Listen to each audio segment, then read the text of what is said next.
Thank you, Tom. Good afternoon. It's 1 minute past 12. I'm Rhiannon Jones in the GB newsroom. 2 British charity workers have reportedly been captured by the Russian military in Ukraine. It's understood the volunteers were detained earlier this week at a checkpoint close to Zaporizhia in the south. The 2 men, both civilians, were working as part of a joint humanitarian project to help provide food and medical supplies, as well as evacuation support. The reports haven't yet been independently verified. A special operation will take place today to try and evacuate civilians from the Azovstal steel plant in Mariupol. The decision was announced by the Ukrainian president's office. Hundreds of civilians are said to be sheltering in bunkers underneath the plant, which has been sealed off by Russian forces. It's thought around 500 wounded Ukrainian fighters are in there, some in a serious condition. Residents still in the heavily damaged city described the Russian attacks. It was a massacre. A scary thing when the shells were flying over. Shells, rounds and all such. You can't brave it out, but we endured it. A shell exploded 8 meters away from the toilet. I didn't make it in time to get to the basement. I felt the heat on my face. But whatever, thank God it will all be okay. It's terrible. It's like when they show the last days of the planet. The same thing was here. We were hungry. The child was crying when the shells were hitting near the house. We were thinking, this is it. This is the end. It can't be described. Only ones who are here have experienced it. I can't put it in words. It is very horrible. Ukraine's President Volodymyr Zelensky has accused Russia of trying to humiliate the United Nations. It's after 2 missiles were fired into Kiev during a visit by Secretary-General Antonio Guterres. The rockets shook the central district in Ukraine's capital. One of them struck a residential building, injuring at least 10 people. Kiev's mayor, Vitaly Klitschko, says the city is still a target for Russia. Kyiv is still the target of Russians, yes, of course. The capital of Ukraine is a goal, and they want to occupy it. They doesn't have a chance to do that. Thanks for Ukrainian forces, for Ukrainian soldiers. They destroy the plans of Russians, but we see the risk, huge risk, reckless attack, and right now its main priority to save the lives of the people. Back here, the government's stepping up efforts to tackle supply shortages affecting hormone replacement therapy. Health Secretary Sajid Javid has appointed Madeleine McTurnan to lead a new HRT task force. The Department for Health and Social Care says she'll use her knowledge from the coronavirus vaccine rollout to help address the shortages. 3-time Wimbledon champion Boris Becker has arrived at Southwark Crown Court for sentencing after being found guilty of flouting the terms of his 2017 bankruptcy. The former world #1 tennis player was accused of transferring hundreds of thousands of pounds from his business account and failing to declare a property in his hometown of Lyman in Germany. Becker was also convicted of hiding an €825,000 bank loan. The former Children's Commissioner for England has raised concerns that black children are treated differently in schools because of discriminatory stereotypes. The report by Anne Longfield says they're more likely to be excluded and often perceived as being older than they are. As an example, it cites the recent treatment of child Q, a black teenager strip-searched at school while on her period. It also claims that black students can be disproportionately targeted by draconian zero-tolerance behaviour. A British terrorist known for being one of 4 ISIS militants nicknamed the Beatles is being sentenced in a US court today. 38-year-old Alexander Amoncotti from West London was convicted for his role in the torture and killings of Western hostages in Syria in the mid-2010s. Cotti pleaded guilty to a range of charges relating to US victims and could face the rest of his life behind bars. Amazon has recorded its first quarterly loss since 2015 as the pandemic boom to its business starts to fade. The e-commerce giant says online sales slipped 3% in the first 3 months of the year post-lockdown. Rising costs, supply chain issues and the impact of the war in Ukraine have all affected the retail giant. Amazon reported a loss of $3.8 billion, much of that driven by a hit from its investment in electric car maker Rivian. This is GB News. We'll bring you more as it happens. Now, though, let's return to Tom and the briefing.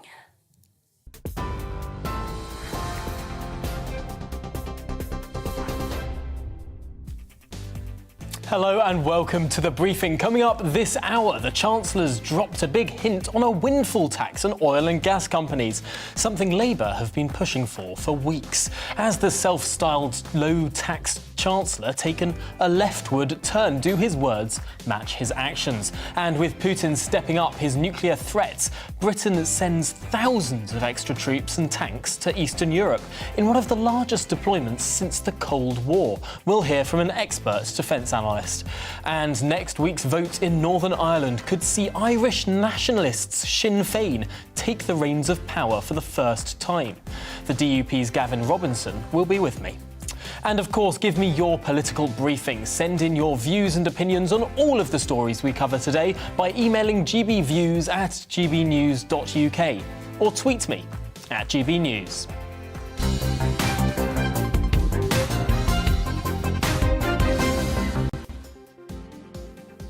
First today, an issue that matters to people up and down the country. Rising energy costs are affecting us all, and they're not likely to go down any time soon. But it's not just families feeling the pinch. Many businesses are too, particularly energy-intensive ones like manufacturing. Now, ministers are offering additional help to firms, extending a compensation scheme and doubling its budget. One of these businesses is the UK steel industry, of course. I'm joined by Gareth Stace, Director General of UK Steel. Welcome to the programme. I suppose this must be welcome news, but through another lens, it is yet another sticking plaster to the problem of historically high energy costs. Of course, this money's got to come from somewhere, and it's not as if the wholesale cost of this energy is going down.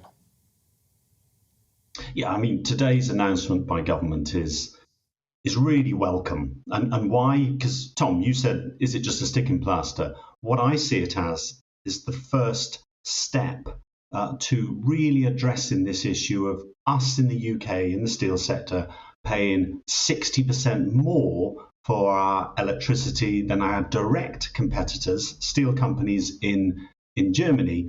We pay 60% more for our electricity than they do. And that just makes us uncompetitive. It makes it difficult to sell steel here in the UK against imports or even exporting our steel. And so this is the first step. And what is that first step? It's addressing carbon taxes. The next step, I hope, going forward in terms of the government's action here, is to address what we pay for in terms of supporting renewables, i.e. paying for renewables in our electricity bills. And therefore, that's why today's announcement, which saves the sector something like £20 million a year, is not only welcome on its own, but that much more forward look from this government that really finally recognises that if you have uncompetitive electricity prices for an electro-intensive sector such as steel, you have an uncompetitive steel sector, and therefore basically you'll just watch it wither on the vine. And the Prime Minister, from what we understand in terms of what he's saying, doesn't want that. The Prime Minister wants a strong steel sector. And the final thing I'd say in this is, if you look at the last 2 years in terms of the pandemic and now the war in Ukraine, we've seen how fragile global supply chains are and how important steel here in the UK is to our national security. Yes, I think very few people would disagree with you there on that point of retaining our crucial national industries. But I suppose when we look at the cost of energy, up to a third of it is made up with various government levies and taxes. Is what you're asking for, particularly those green taxes, for example, to fall away, as of course, companies that are generating green electricity, whether that's wind, whether that's solar, they're getting a bit of a windfall as well as the price of electricity has risen. Is it time to put those subsidies, born of those taxes on our energy bills, is it time to put that in the past? From the steel sector, if we're so electro-intensive that every pound that we spend on electricity is a pound that we don't want to spend, and therefore we've been always energy efficient. We're always mindful of how carbon intensive we are as a steel sector, and therefore I would say to you, Tom, is we don't need a whole bunch of levies applied to us that aren't applied to our competitors in Germany to beat us over the head to get us to be more energy efficient and more carbon efficient, because that's what we're doing anyway. We're the steel sector, we're highly carbon intensive, we're highly electro intensive, we're doing those things anyway. And how much steel is the United Kingdom actually producing these days? Because we know that we're importing an awful lot from abroad, and it seems like every now and again we hear of another steel plant facing closure. What is the state of steel in the United Kingdom right now? That's a really good question, Tom, because actually if you say to me, how much steel do we produce in the UK? We produce 7 million tonnes of steel a year. Now compare that to, say, China. China produce about 800 million tonnes of steel a year. And that 7 million tonnes that we produce every year is the lowest it's ever been. It goes down and down and down each year because, looking back at the beginning of this interview, I talked about how uncompetitive we are because of historic government policy. And therefore, I hope this is a turning point in the sector. We've got this government, this administration wanting us again to be competitive. And if we are competitive, we can compete with the best of them. And if you think about global steel demand, it's increasing year on year. So there's no reason why we shouldn't be increasing the amount of steel we produce in the UK to supply our home market, and also to export more of the steel that we make here in the UK, both in Europe and around the world. And we can do that. The market's there. We just need to be able to be competitive and not have, as we've had in the past, one hand tied behind our backs. We need the government supporting us, giving us the chance to be competitive and letting us get on with it. That's so interesting there. Potentially not handouts from the government, but more just loosening your own hands, reducing those conditions placed upon you to be able to compete on a level playing field internationally. Really interesting stuff there, and stuff that might well be pretty key to levelling up the country. Well, Gareth Stace, Director General of UK Steel, I should say, thank you so much for joining us here on The Briefing this afternoon. Really appreciate your time. Thank you. Now, as we've been discussing, energy prices have been soaring over the past few months. As households are hit in the pocket, attention is beginning to shift towards the profits made by major oil and gas corporations. A windfall tax on profits has been pushed by Labour and the Liberal Democrats. However, there are now reports that Rishi Sunak is beginning to countenance the idea. Well, I'm joined now by the former advisor to David Cameron and director of Respublica think tank, Philip Blond. Welcome to the programme, Philip. This was the most extraordinary intervention from the Chancellor, talking to Mumsnet earlier this week, where he was opening the door to a sort of conditional windfall tax to say if the oil and gas sector doesn't invest more, well, we will slap them, or we might consider slapping them with this big tax. Is that potentially smart politics, but potentially not very good economics? Well, I think it's good economics, and I think it's good politics. I think the method that the Chancellor's outlined for judging who he will tax or not is a poor one, basically because oil prices have rocketed. Everybody in the North Sea is investing in the North Sea. So by his own criteria, nobody will be subject to windfall taxes because everybody's going to be investing. So I think that will fall by the wayside. But the real point is that windfall taxes are valid economically when an event occurs where people make super extraordinary profits that can't be justified. And what's happened with the war in Ukraine is that the price of oil has rocketed beyond the current regime. Back when oil prices were high in 2011, George Osborne taxed the oil companies at 61% of profits. It's currently 40% of profits. Now, the oil industry is against windfall taxes, even though they say it's a cash machine, we don't know what to do with all this money. because they say it will deter investment. But we've had close to well over a decade of very low taxes on oil companies and the lowest ever investment in our energy infrastructure by those companies. So that argument is nonsense.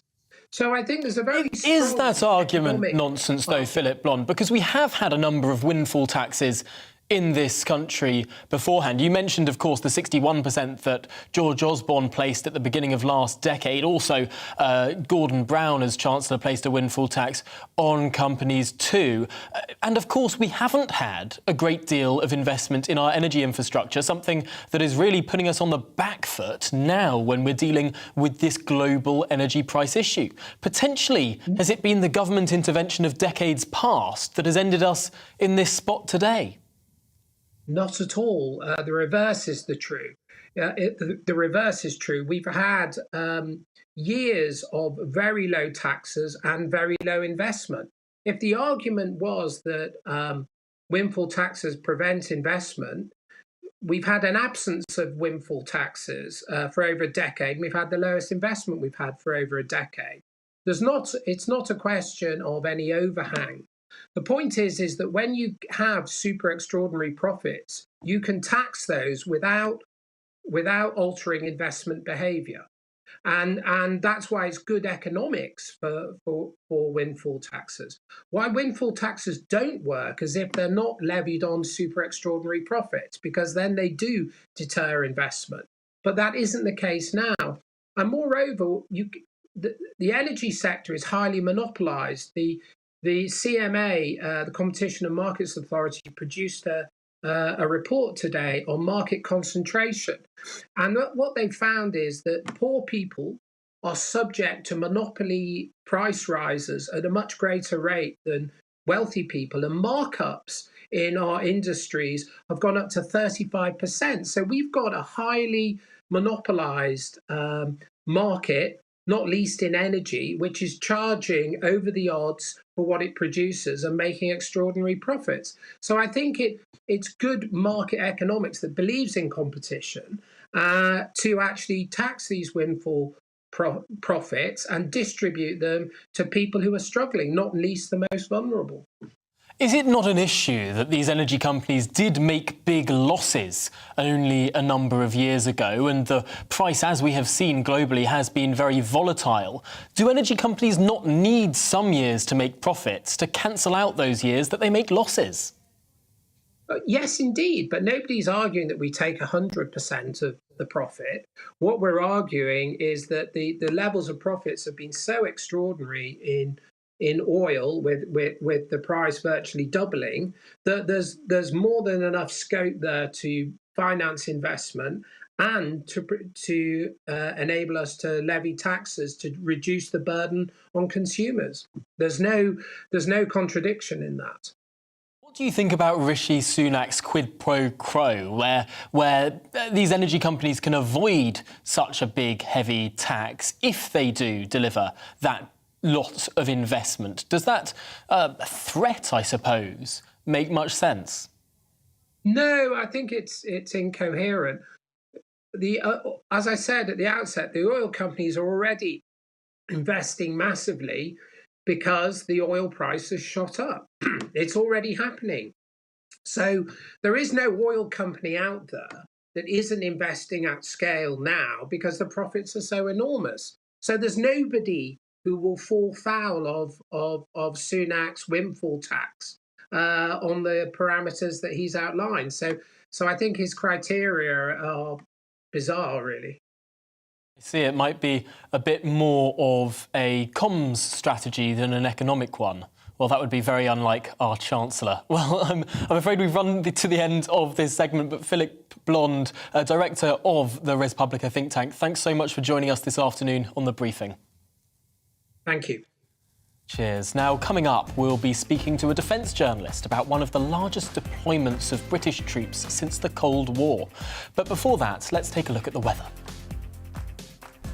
Hi there, I'm Aidan McGivern from the Met Office. Another fine day for most of us, sunny for many, especially the west, but it will stay cloudy in some areas especially the east. We have at the moment high pressure centred over the UK, but around that high winds are coming in generally from the east still, so it's much cooler in the east, and there is still some stubborn cloud coming in from the North Sea, so that will tend to stick around, I think, for eastern and central parts of England through much of the day. Cloud building also for central parts of Scotland, perhaps the odd shower for the Highlands and the Grampians. Otherwise, for the vast majority, it's a dry day, and the best of the sunshine will be across northern England, Northern Ireland, Western Scotland, Wales and the southwest, where we get the sunshine, 15, 16, perhaps even 17 Celsius, but where we keep that easterly breeze, Norwich, only 11 degrees. Into the evening, and cloud will float further south, and it will break up for a time, so lengthy clear spells, especially for much of England and Wales, and it's under those clear skies across the southern half of the UK where the lowest temperatures will be a touch of frost. In sheltered spots, a chilly start to the day, 2 Celsius there in Birmingham, 3 in London, but a milder start for Scotland, for Northern Ireland, 6 or 7 degrees here, because the cloud is arriving, and that cloud brings some rainfall, mainly during Saturday morning, northern and western Scotland, Northern Ireland as well. A damp start to the day, some heavier bursts coming along by the afternoon for the west coast of Scotland and for the higher ground. But for much of England and Wales, when it stays dry, there'll be some decent spells of sunshine, and it's warmer, especially in the east, where temperatures could rise to 17 or 18 degrees. Now, the rain in the north tends to stumble further south into Saturday evening, reaching North Wales, parts of northern England. It breaks up. It's largely light and patchy, so not particularly helpful for gardeners, I suspect. And then showers to start next week, turning drier later. Join me, Arlene Foster, for the briefing on GB News. Every Friday at 3 p.m, I'll give you all the latest political news and analysis, and we'll have robust live debate. To make sure that you're caught up on all of the biggest issues of the day, we'll bring on experts in their field. I'll ask the questions that you'd like to ask. We're not afraid to tackle discussions from all perspectives, including yours. Don't forget, the briefing with me, Arlene Foster, every Friday at 3 p.m. on GB News.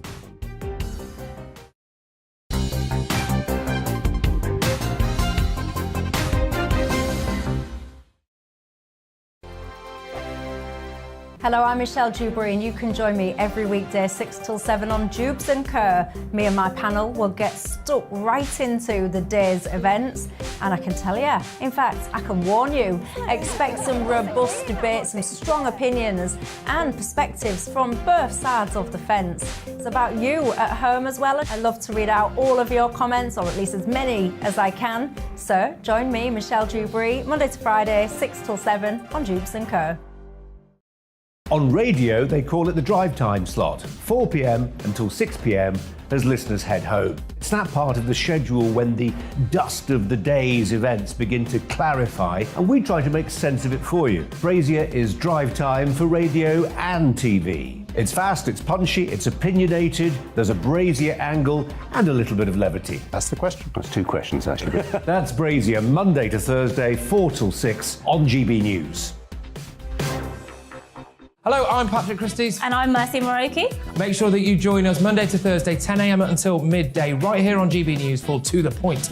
We're not afraid to talk about the topics that matter to you, or the big topics that always matter. We cover absolutely everything, from the breaking political stories of the day to law and order, what's going on in the channel. We're not afraid to hold people to account. We always make sure we include your views on our show. Indeed, if you're thinking it, you can guarantee that we're saying it. So make sure you join the conversation with us, 10 a.m. until midday, Monday to Thursday for To The Point on GB News.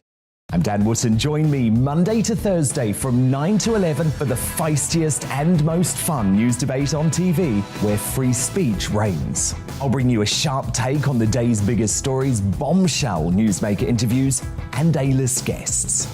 And I guarantee you, no spin, no bias, no censorship, and no reason to go to bed. That's Dan Wootton Tonight, Monday to Thursdays from 9 on GB News.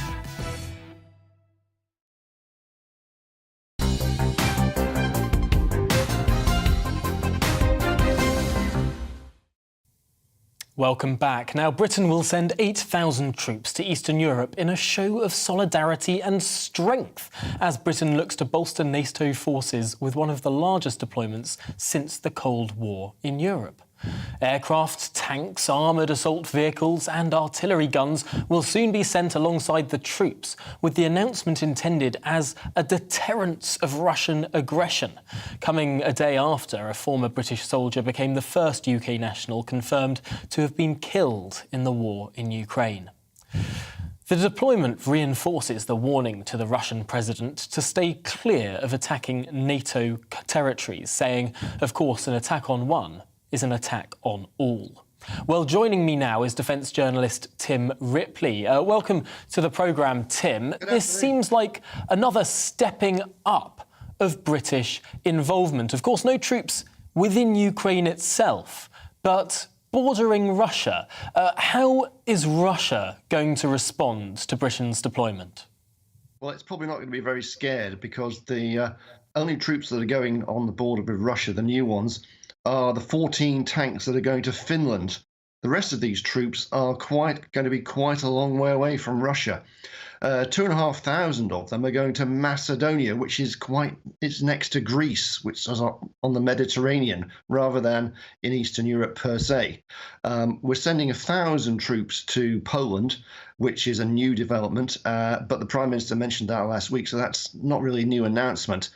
And almost 2,000 of these troops are in Estonia already, so they're not really new. So this is more a device for rhetorical feel-good factor for the British government, rather than anything that's going to really scare the Russians. What's the argument behind sending troops to North Macedonia? I'm looking now. It's a country that borders Greece, Albania, Serbia and Kosovo, and Bulgaria. Doesn't look particularly close to anything particularly Russian. Indeed, it's landlocked, so not really affecting any naval deployment either. What's the reasoning there? Well, it's part of making this troop numbers sound big. The exercise has been planned for quite a while. It's part of a NATO exercise involving practicing the reinforcement of Europe from the United States, with lots of US troops going into Poland and Bulgaria and Romania and Germany. So it's part of that, but obviously the government at the moment is trying to hype up its robustness against the Russians, and is trying to wrap that into the announcement to do with Poland and Finland. I mean, the most important thing of this announcement, I think, is the deployment to Finland. Only in 2 weeks' time, the Finns are going to put their application to join NATO, and there'll be a bit of a sort of hiatus until their application is accepted. So Britain and other NATO countries want to try and make the Finns feel reassured that they're not out on a limb until they're fully under the NATO protective cover of the Article 5 deterrent clause. So this is, I mean, Macedonia probably is a bit of a PR thing, that the deployment to Finland is more important. And I suppose that becomes the moment of potentially maximum danger for Finland, when they've fully expressed their intent to join this defensive alliance, but before they've actually joined it. Well, that would be the time, if you were an unscrupulous Russian president, that you might consider making some mischief, deploying some troops before that Article 5 commitment becomes law. To what extent are we genuinely concerned that the Russians, who of course have their hands pretty full with the Ukraine basket? I mean, obviously the Finns are concerned because they wouldn't be joining NATO if they weren't concerned about the Russian threat. So that period of several months between the putting the application in and all the NATO members ratifying their membership of NATO is the moment of vulnerability. So putting British boots on the ground in Finland is meant to reassure them that they still have protection from Britain, at least, until the final paperwork goes through and they're accepted as a full member of NATO. Also, Sweden is going to join at the same time. They've indicated that as well. And Britain has sent a headquarters to Latvia, which is part of this deployment announcement, 200 people who are going to coordinate what's called the Joint Expeditionary Force, which is a Allied command bringing together British, Scandinavian, Swedish, Finnish, Norwegian, Danish, Baltic state forces in an ad hoc sort of task force. So that's backing up the tanks going to Finland. So the Scandinavian region is where the focus of British deterrent power is really deploying. And I suppose the PR aspect of this is not to be sniffed at either. The idea that there is a great sense of Western unity of opposing the Russian threat, even if it is in words as well as actions, that does matter in terms of the morale of those fighting the Russian aggressors right now. Well, there is that. I mean, it is part of bringing together the NATO alliance, making sure the members feel that they're part of a joint endeavour. I mean, I'm not sure how the Ukrainians in Mariupol will feel about this. You know, all these British troops turning up in Macedonia. It's not exactly going to, change the course of the battle in Mariupol. But certainly for NATO members in Eastern Europe, Romania, Poland, the Baltic states, they will definitely feel reassured that British and American and allied forces are putting boots on the ground in their territory and turning that Article 5 deterrent into reality. So perhaps it's more to do with NATO internal feel-good factor rather than helping the actual Ukrainians fight the Russians as we speak in Mariupol. And we've just got 30 seconds left, so in a sentence, if you would, your assessment of how Ukraine is faring against this new push from Russia in the south and the east. I think it's touch and go. I mean, the Russians every day are announcing advances. It's definitely a very intense battle going on, and the outcome is not certain yet. It could go either way. Well, defence journalist Tim Ripley, thank you so much for talking us through those really important issues there, ones that I'm sure people up and down the country do care about. Thank you for joining us this afternoon. You're welcome. Now, coming up next on The Briefing, we'll be speaking with a Democratic Unionist Party MP about the Northern Ireland elections and the friction with the EU on that Northern Ireland protocol. But first, it's your news bulletin at past.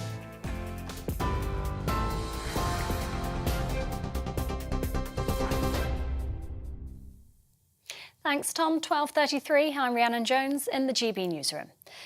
The UK is sending experts to Ukraine to help investigate any potential Russian war crimes. The Foreign Secretary's announcement follows reports that 2 British aid workers are being detained by Russian forces in the country.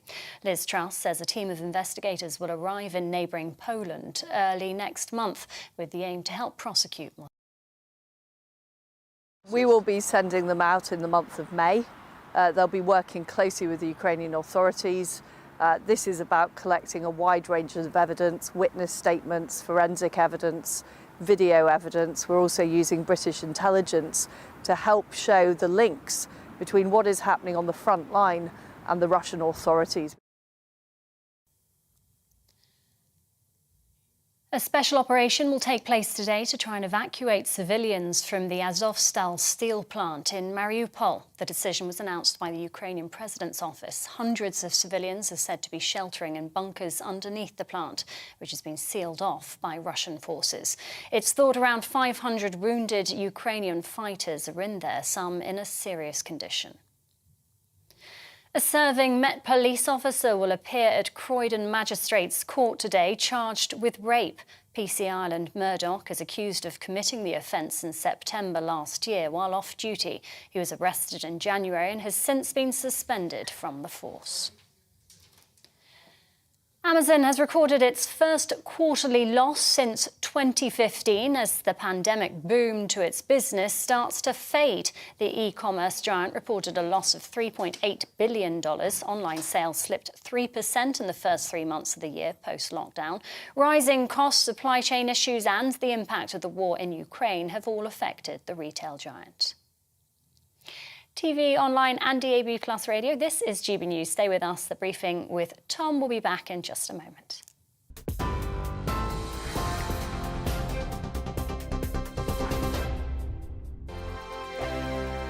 Hello, I'm Michelle Dewberry, and you can join me every weekday 6 till 7 on Jubes and Kerr. Me and my panel will get stuck right into the day's events, and I can tell you, in fact, I can warn you, expect some robust debates, some strong opinions and perspectives from both sides of the fence. It's about you at home as well. I love to read out all of your comments, or at least as many as I can. So join me, Michelle Dewberry, Monday to Friday, 6 till 7 on Jubes and Kerr.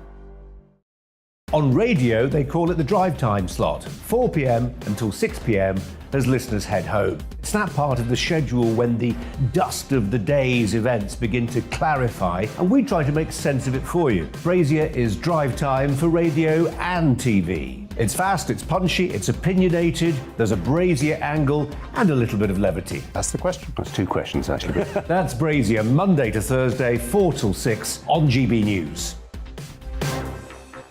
Hello, I'm Patrick Christie's. And I'm Mercy Moroki. Make sure that you join us Monday to Thursday, 10 a.m. until midday, right here on GB News for To The Point.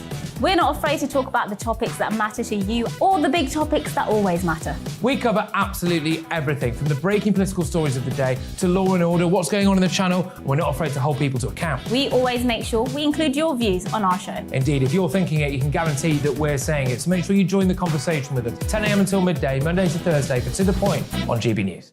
I'm Dan Wootton. Join me Monday to Thursday from 9 to 11 for the feistiest and most fun news debate on TV, where free speech reigns. I'll bring you a sharp take on the day's biggest stories, bombshell newsmaker interviews, and A-list guests. And I guarantee you, no spin, no bias, no censorship, and no reason to go to bed. That's Dan Wootton tonight, Monday to Thursdays from 9 on GB News.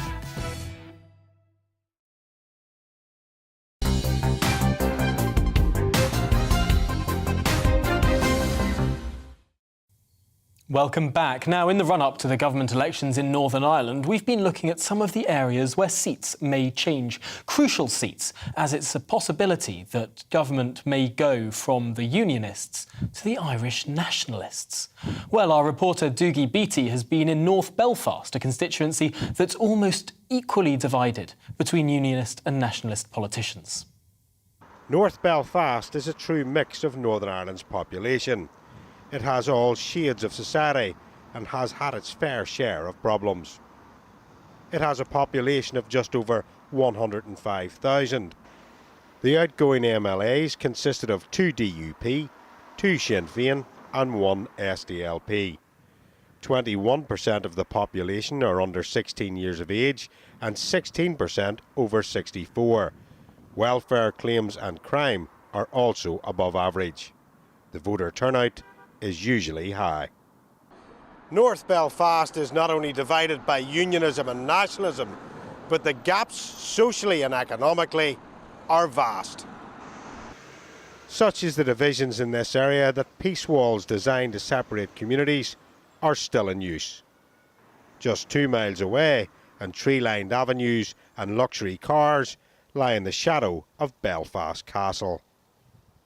At one of its shopping centres, voters have different ideas of what they expect from government. The cost of living?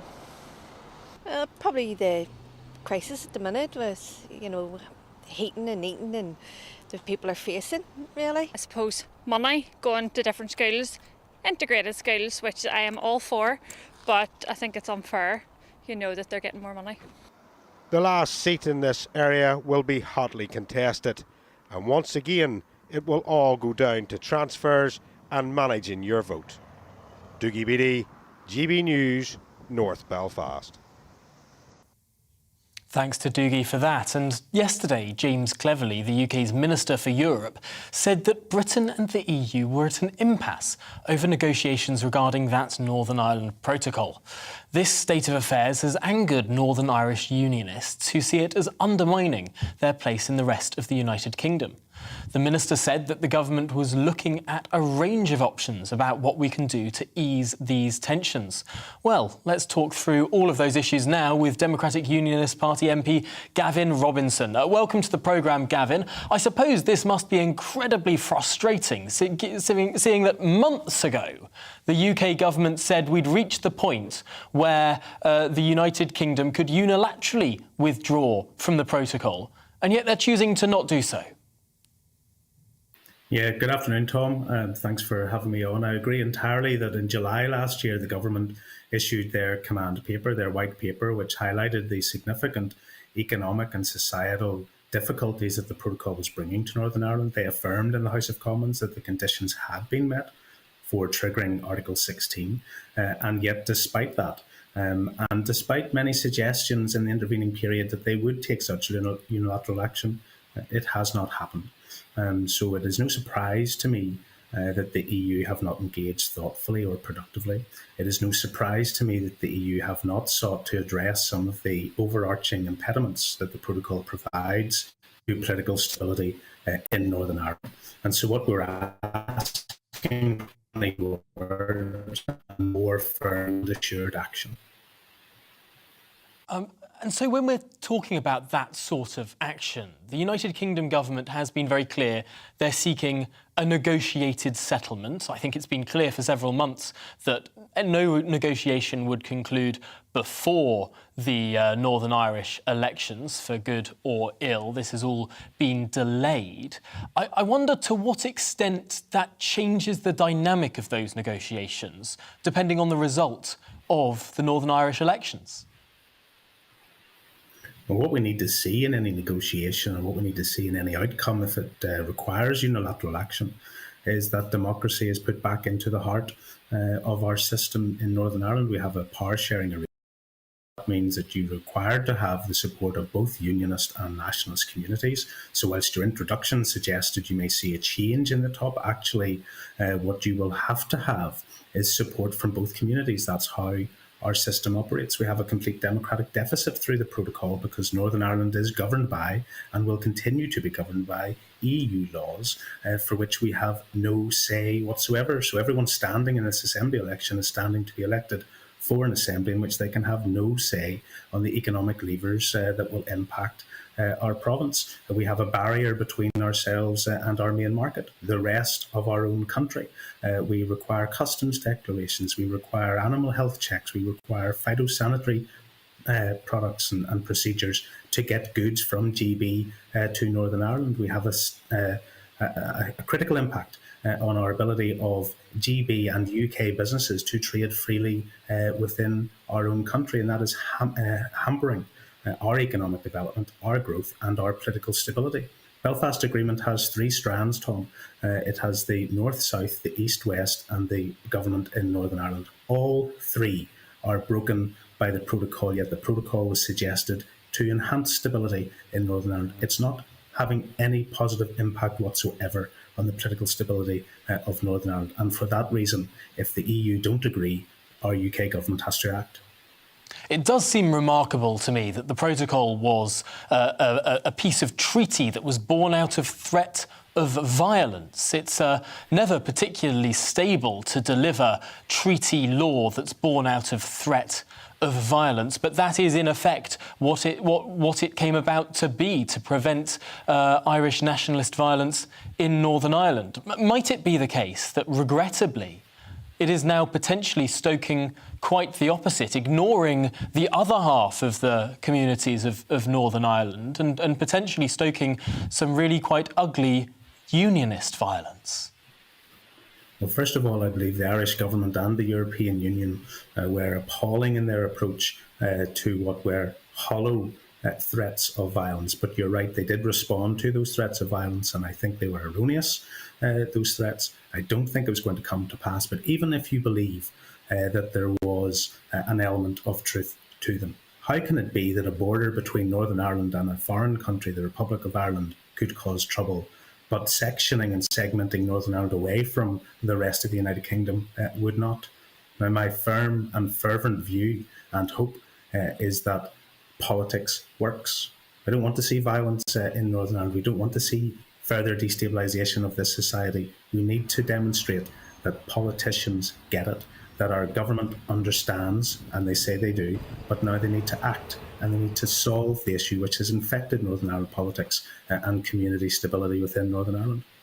Well, it's really important that our politicians get these big issues, these issues that affect the lives of ordinary men and women up and down our country. However, in the last few months, it seems like politicians at Westminster have been squabbling over less important issues, potentially. Birthday cakes, cheese, wine, and now beer.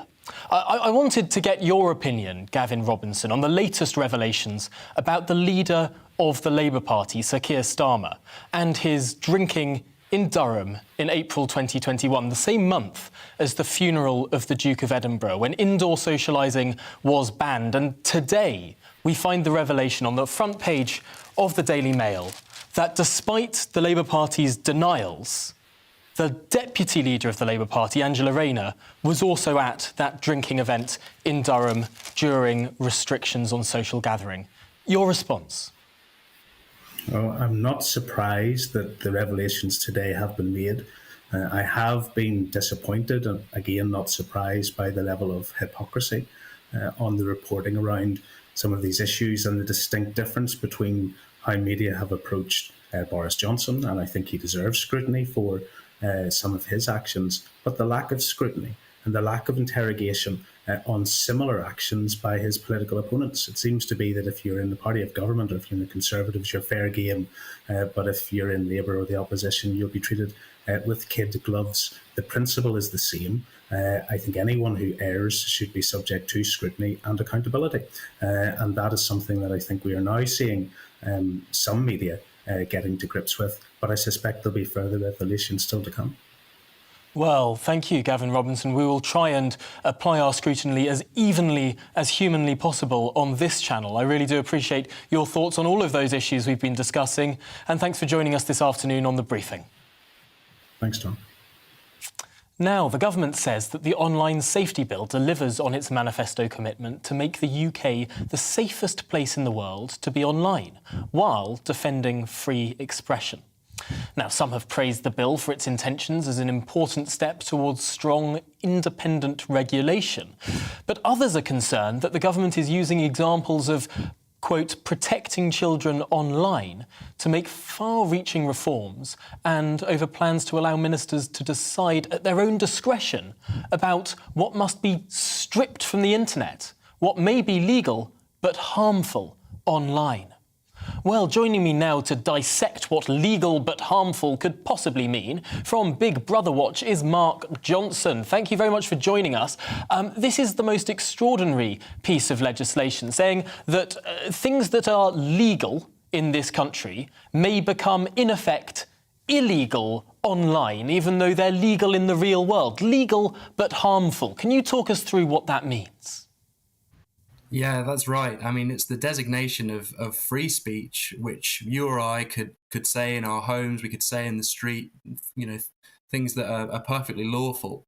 And it's the designation of categories of speech of that kind as harmful.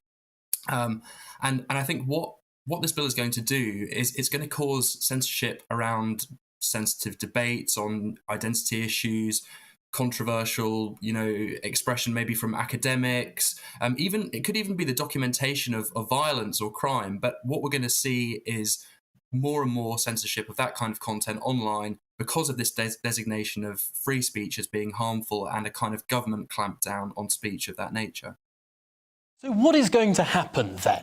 If Elon Musk is successful in his purchasing of Twitter, if he makes it a more free speech platform, aligning it to the law rather than any higher degree of censorship, if Elon Musk says Twitter is a space for free expression online, and the UK government passes this online safety bill that says no, free expression must not be allowed online, what happens to Twitter? Does Twitter get banned from the UK? Do we have a separate Twitter that's only within our own narrow nationalistic walls of our country? What on earth takes place with this showdown between government and tech?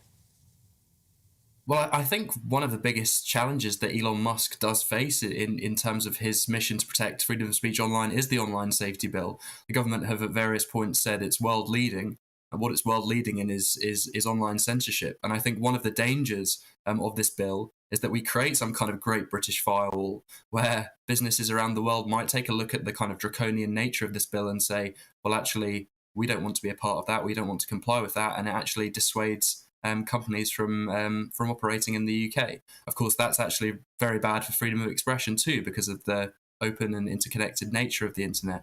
So I think that this bill is probably one of the biggest challenges that Elon Musk will face, and it's certainly one of the most dangerous bills to freedom of expression in recent memory too. It is remarkable. Who on earth would choose to start a new tech company in this country when there are provisions in the bill about arresting the CEO of companies that allow free speech on their platforms? It's the most extraordinary draconian stuff.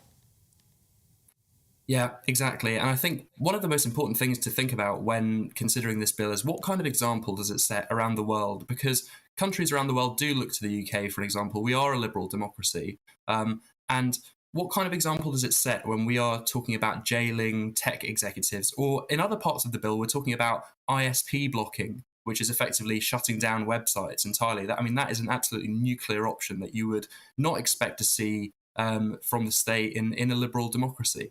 All of these provisions, they have to be considered in the wider context. And if we start to go down this path, what could stop less democratic jurisdictions from emulating and saying, well, look, the UK is doing that, so why can't we?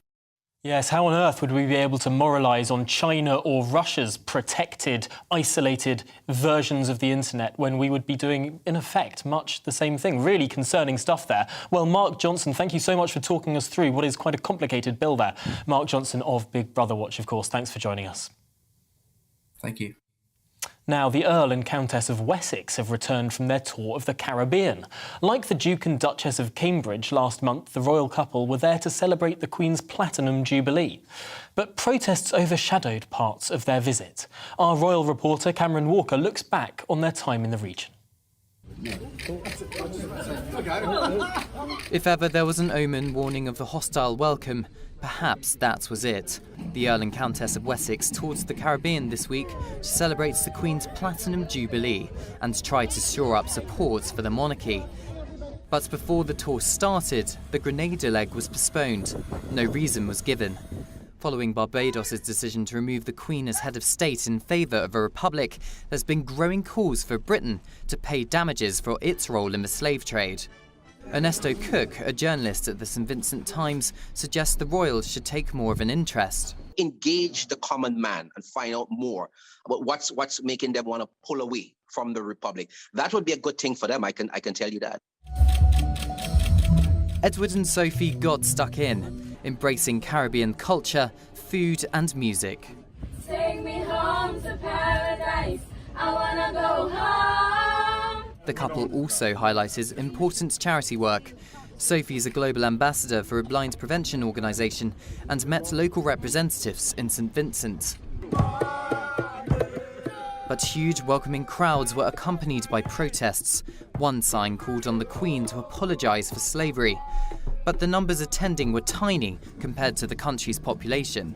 Prince Edward was perhaps put in an uncomfortable position when the Prime Minister of Antigua and Barbuda urged him to use his diplomatic influence over reparations.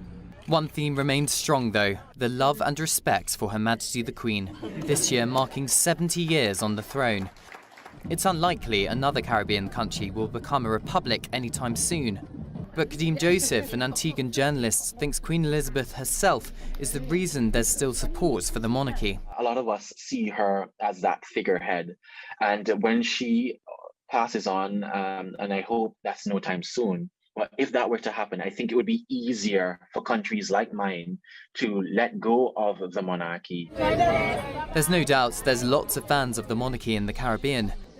Palace officials will be watching the reaction closely and perhaps reimagining how to approach tours to developing Commonwealth nations in the future. Cameron Walker, GB News. Well, that was Cameron Walker, our royal reporter, with that package there on what's going on with the royals. Really interesting stuff. Just in our final minute of the programme, I'm delighted to read some of the views that you have been emailing in. Chris has said there were several reasons for the formation of the common market, one of which was the security of Europe and never to have another war in Europe. Well, that doesn't seem to have lived up to its potential. A fair point there. On Beergate, Gerald says that as Keir and Angela were at the do rather late into the evening, I wonder if it's worth asking them where they stayed the night. Were hotels and private residences closed? Well, I believe hotels were closed at that time due to coronavirus restrictions. So that is a very interesting question there, Gerald, one that I'm sure we should pursue. Well, I'm afraid we have actually run to the end of the programme then. I wish I could get through more of your views, but that's it for the briefing this lunchtime. The show's back every weekday from 12 p.m. and I'm at 9:30 a.m. in the mornings, Monday to Friday as well. Up next, it's On the Money with Liam Halligan, but for now, I'll leave you with the weather forecast. Hi there, I'm Aidan McGivern from the Met Office. Another fine day for most of us, sunny for many, especially the west, but it will stay cloudy in some areas, especially the east. We have at the moment high pressure centred over the UK, but around that high winds are coming in generally from the east still, so it's much cooler in the east, and there is still some stubborn cloud coming in from the North Sea, so that will tend to stick around, I think, for eastern and central parts of England through much of the day. Cloud building also for central parts of Scotland, perhaps the odd shower for the Highlands and the Grampians. Otherwise, for the vast majority, it's a dry day, and the best of the sunshine will be across northern England, Northern Ireland, Western Scotland, Wales and the southwest, where we get the sunshine, 15, 16, perhaps even 17 Celsius, but where we keep that easterly breeze, Norwich, only 11 degrees. Into the evening, and cloud will float further south, and it will break up for a time, so lengthy clear spells, especially for much of England and Wales, and it's under those clear skies across the southern half of the UK where the lowest temperatures will be a touch of frost. In sheltered spots, a chilly start to the day, 2 Celsius there in Birmingham, 3 in London, but a milder start for Scotland, for Northern Ireland, 6 or 7 degrees here, because the cloud is arriving. And that cloud brings some rainfall, mainly during Saturday morning, northern and western Scotland, Northern Ireland as well. A damp start to the day, some heavier bursts coming along by the afternoon for the west coast of Scotland and for the higher ground. But for much of England and Wales, when it stays dry, there'll be some decent spells of sunshine, and it's warmer, especially in the east, where temperatures could rise to 17 or 18 degrees.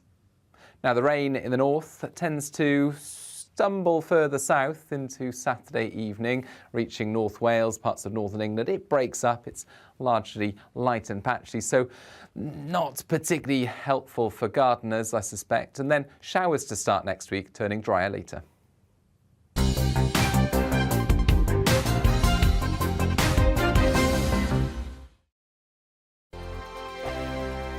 Hello, I'm Michelle Dewberry, and you can join me every weekday 6 till 7 on Jubes and Kerr. Me and my panel will get stuck right into the day's events, and I can tell you, in fact, I can warn you, expect some robust debates, some strong opinions and perspectives from both sides of the fence. It's about you at home as well. I love to read out all of your comments, or at least as many as I can. So join me, Michelle Dewberry, Monday to Friday, 6 till 7 on Jubes and Kerr. On radio, they call it the drive time slot, 4 p.m. until 6 p.m. as listeners head home. It's that part of the schedule when the dust of the day's events begin to clarify, and we try to make sense of it for you. Brazier is drive time for radio and TV. It's fast, it's punchy, it's opinionated, there's a Brazier angle and a little bit of levity. That's the question. That's 2 questions, actually. That's Brazier, Monday to Thursday, 4 till 6 on GB News. Hello, I'm Patrick Christie's. And I'm Mercy Moroki. Make sure that you join us Monday to Thursday, 10 a.m. until midday, right here on GB News for To The Point. We're not afraid to talk about the topics that matter to you, or the big topics that always matter. We cover absolutely everything, from the breaking political stories of the day to law and order, what's going on in the channel. We're not afraid to hold people to account. We always make sure we include your views on our show. Indeed, if you're thinking it, you can guarantee that we're saying it. So make sure you join the conversation with us, 10 a.m. until midday, Monday to Thursday, for To The Point on GB News. I'm Dan Wootton. Join me Monday to Thursday from 9 to 11 for the feistiest and most fun news debate on TV, where free speech reigns. I'll bring you a sharp take on the day's biggest stories, bombshell newsmaker interviews, and A-list guests. And I guarantee you, no spin, no bias, no censorship, and no reason to go to bed. That's Dan Wootton Tonight, Monday to Thursdays from 9 on GB News.